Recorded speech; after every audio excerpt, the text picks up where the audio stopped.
They told us the tunnel had been sealed for 50 years, but when we broke through the final wall, it was already open from the inside.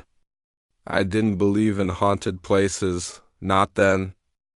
I was a civil engineer, practical, grounded, and very used to working in old, decaying structures.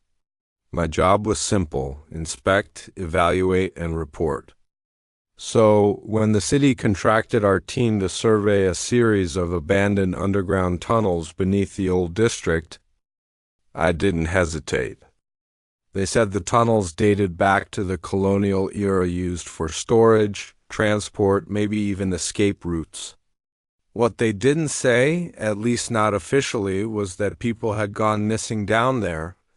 3 workers in the past decade. No bodies found, no explanations, just gone. Still, missing persons don't scare engineers. Structural collapse does. Gas leaks do. Darkness doesn't. At least, that's what I thought. There were 4 of us. Me, Faraz, the foreman, Imran, a junior tech, and Bilal, the guy handling documentation and video logs. We entered through a rusted maintenance hatch behind an old municipal building. The air changed immediately. Heavy, damp, like breathing through a wet cloth. Our lights cut through the darkness, revealing brick walls slick with moisture. The tunnel stretched a headlong, narrow, and unnervingly straight. Faraz laughed. See? Nothing but rats and bad smells. I nodded, but something felt off. Not dangerous, just wrong. Like the air had been waiting.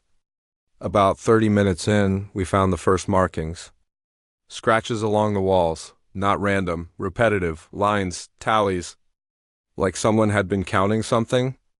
Billow zoomed in with the camera. Looks recent. That didn't make sense.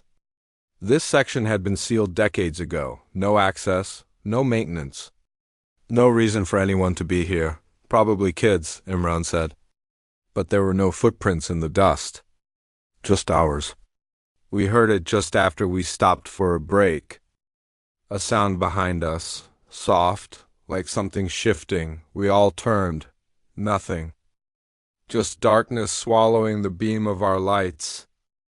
Faraz shrugged it off. Old tunnels settle, you'll hear things. He was right, but this didn't sound like settling. It sounded like movement. We reached a junction. 2 paths, one mapped, one not. The unmapped tunnel was partially sealed with brick screwed, uneven, like someone had tried to block it off in a hurry. Faraz hesitated. Not on the plan. I should have said we turn back. I should have, but curiosity got the better of me. We check it, just a quick look, that decision. It still follows me. The wall gave way easier than it should have. Loose, fragile, like it had been opened before. On the other side, the air was colder, not naturally cold, still cold, dead cold. Even our breath felt quieter. This tunnel was different. The walls weren't just scratched. They were covered. Words, hundreds of them. Written in what looked like charcoal or something darker, repeating phrases. I'm still here. Don't turn off the light. It knows when you sleep. Billow stopped filming. Who wrote this? No one answered, because deep down, we all knew. These weren't old. Imran's flashlight flickered, once, twice, then died. He cursed, shaking it. Battery's full. The darkness around him felt thicker, closer. We quickly handed him a backup. But for those few seconds, I swear, the darkness moved. We heard footsteps, not ours, ahead, slow, dragging.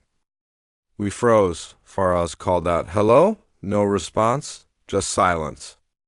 Then one more step. Closer? At the edge of our light, something stood, tall, thin. Too still, I thought it was a trick of the light, until it shifted, not walking, not running, just leaning closer. Imran whispered, "Did you see that?" "Yes." We all did. Faraz made the call. "We're leaving." No argument. We turned back fast, but the tunnel behind us felt longer, wrong, like it had stretched. We reached the brick wall, except it wasn't broken anymore. It was sealed, perfectly, no gaps, no cracks, like we had never passed through. "That's not possible," I said. My voice didn't sound like mine. Billo checked the footage. The recording cut out. Static. Nothing after we entered. Like the tunnel didn't want to be remembered? We heard it then, a voice from behind us.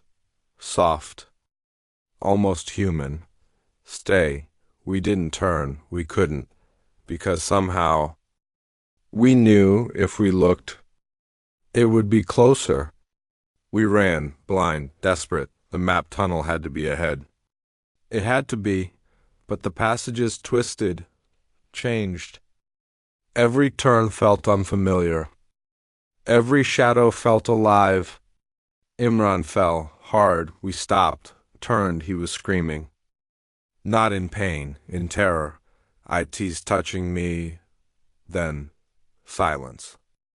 His flashlight rolled across the floor. He was gone, just gone. Faraz grabbed me. "We don't stop." We left him. I still hear that moment. Every night. We found it by accident, a ladder, rusty, leading up. Faraz climbed first. I followed. We didn't look back. Not once. We burst out into daylight, collapsed on the ground, gasping. Alive. Only two of us. We reported everything, the missing teammate, the sealed tunnel, the markings. They shut the site down immediately. Sealed it permanently, official cause, structural instability. No mention of Imran, no investigation. Nothing. Billo reviewed the camera later. There was one clip. Just one, a single frame before the static. In it, behind us, something stood, closer than we thought. Watching. I quit after that, left the job, tried to move on. But there's something I never told anyone, not even Faraz. When we climbed out, I felt something brush my ankle, cold, light. Like fingers. The tunnels are sealed now. No one is allowed down there. But sometimes, late at night, I still hear footsteps behind me. Slow, dragging, getting closer. So tell me, if something followed us out, how many of us really escaped?